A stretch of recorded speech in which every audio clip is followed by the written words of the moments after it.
Well, I'm at the final, or close to the final stages of painting this Sunday's bouquet, which is the Bee Balm again, the same Scarlet Runner Bean Blossoms. This blue is Catmint, Walker's Catmint. I can't remember exactly the name, and there is some lilac in there too. But I wasn't happy yesterday. My arrangement was too far out and too weird, and it didn't hold together.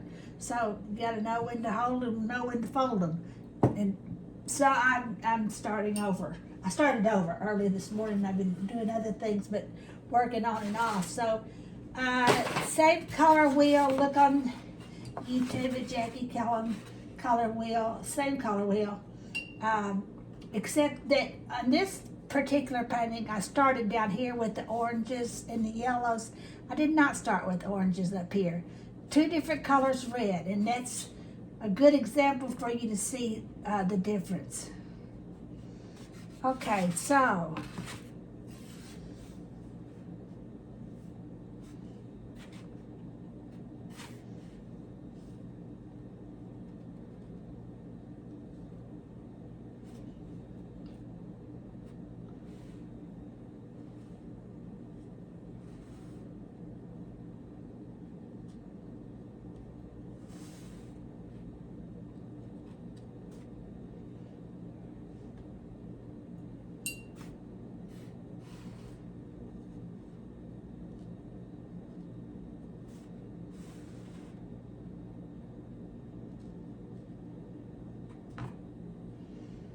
okay, let's see, let's put just a little bit of definition here. And then I'm gonna go right on into my rigger brush, if I can find him. Where are you, my rigger? My rigger. Where are you? Well, of course, this is the one that's messed up. Okay, where are you? Oh well, paint with the warped rigger again today. How does that happen? How do I lose something like that? Over and over and over again. Oh well, we'll do the best we can. First thing I have to get this watercolor down to an ink, almost an ink-like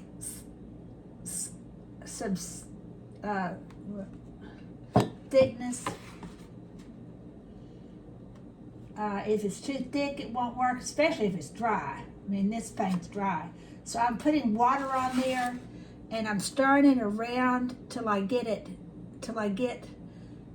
that right there is too thin. It won't work. So I'm having to pull this over here, keep pulling it over here till I get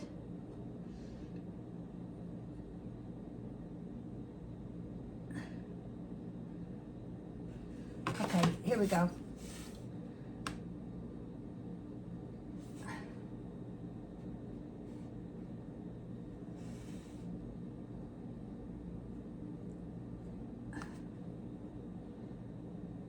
Bee Balm's a good thing for rigger painting because of the way that it explodes into these little wisps almost.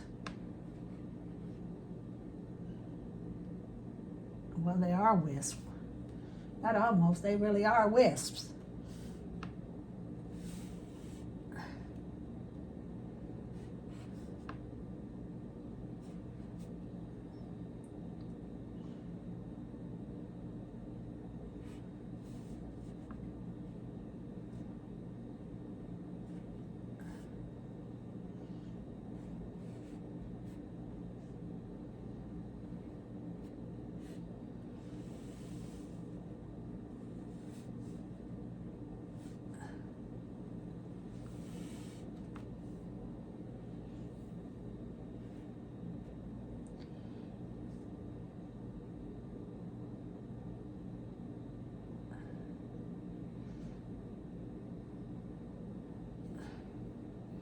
So at this point, I'm really just kind of drawing here.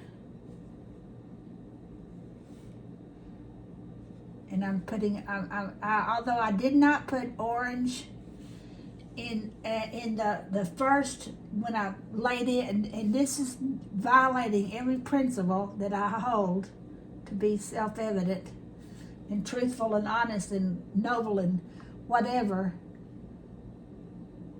I'm painting light over dark, kind of. Well, I'm actually extending the border a little bit, but I preach and preach and preach.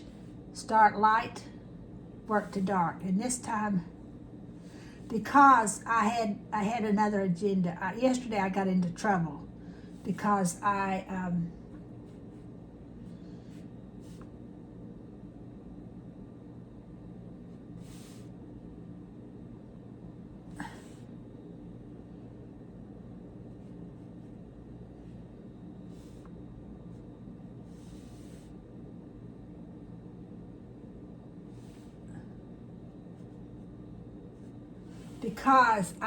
needed this red violet and this Prussian blue to come together right down here, because that's what I see. Okay, let me see what we got here. All right, now I've done that. Now I'm going to go into this red violet, which I think is Theo Indigo Purple and Quinacridone Magenta, which they don't even make anymore. And I'm going to, my task is, it calls itself Rose Violet. It's magenta, it's Rose Violet, which is, and the other one is a rose dark. They're both rose violets, but they're just, one's darker than the other. Okay, so now what I'm going to do, there's kind of this bracts that are coming out here that are kind of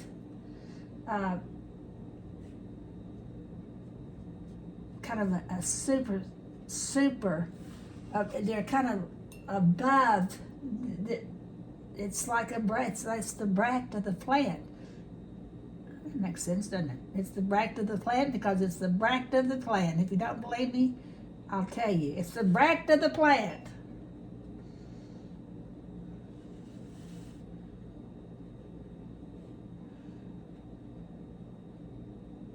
The thing that makes the agony and the ecstasy of this Bee Balm, this particular color of Bee Balm, is that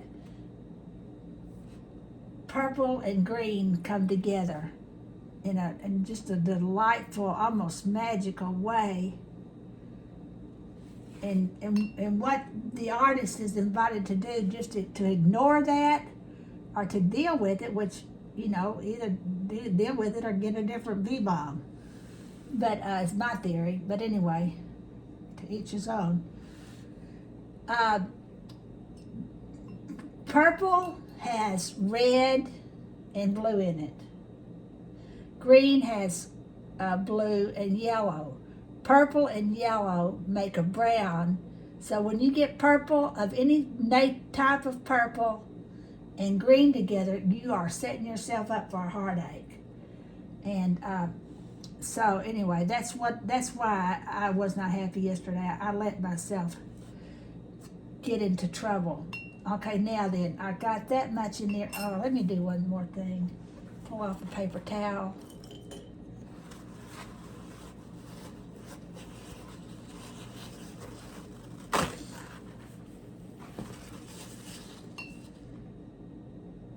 This little thing right here, it's almost thistle-like. It has all these little hairs coming out of it, which that's where my rigger just loves to dance. Okay, so then, but don't try to get every one of them, or at least I don't. All right, now then, I need to go into some green.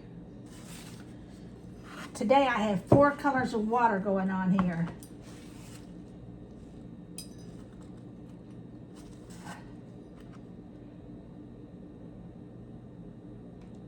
Putting some here, some this here. This is leaf green, Da Vinci leaf green. This is Viridian Green, which I always tone it down with one way or the other. I either tone it down with leaf green or I tone it down with Prussian blue. But, because I don't like the color by itself. But anyway, it's a good mixer. So what are we gonna do? Let's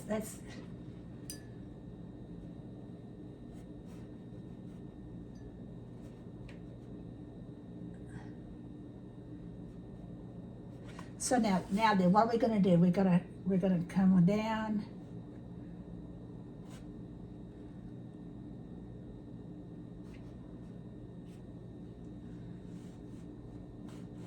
The blade, the leaf blades are sawtoothed.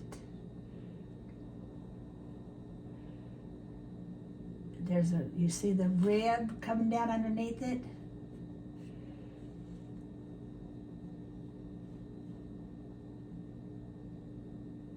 And then there's sort of the sawtooth, not sort of, there is it's a sawtooth leaf. So what I just painted up there really is kind of a leaf, kind of like a poinsettia, I guess. It's kind of a leaf that's part of, I don't know whether it's part of the leaf or, I don't know. I'm not a scientist. Somebody better than me needs to tell you that story.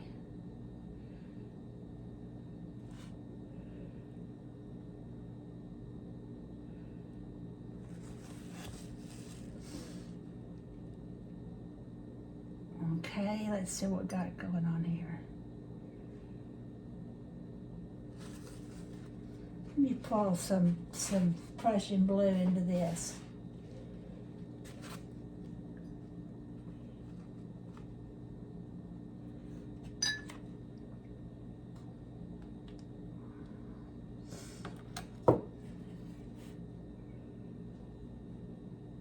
When I get out this rigger, or the one that's lost temporarily, I'm probably on the floor, then I'm drawing. At that point, I'm drawing and not really painting. I can call it whichever, but it's really more of a drawing than it is a painting at this point.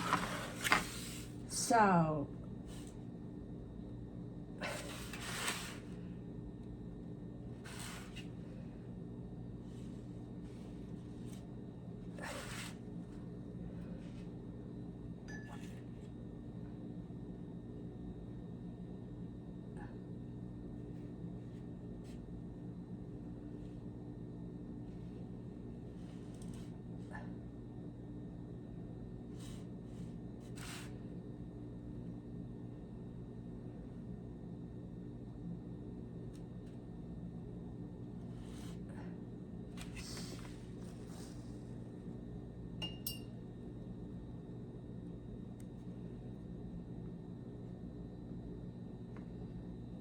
and when I get to the Prussian blue, I'm getting to almost where I would, if I were like doing an ink over this drawing, this is kind of almost the color of an ink, of a black ink, almost, but it's not really.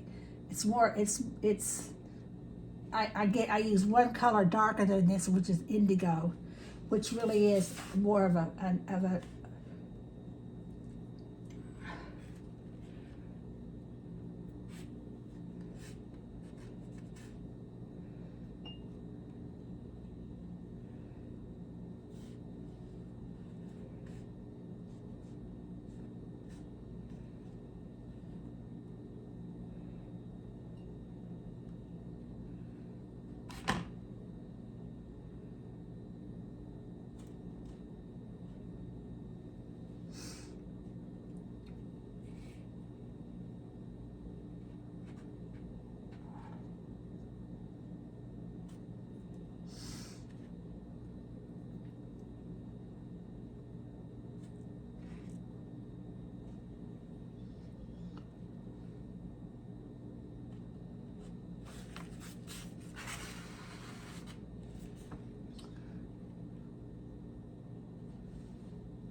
Okay, I may come back to this tomorrow or sometime.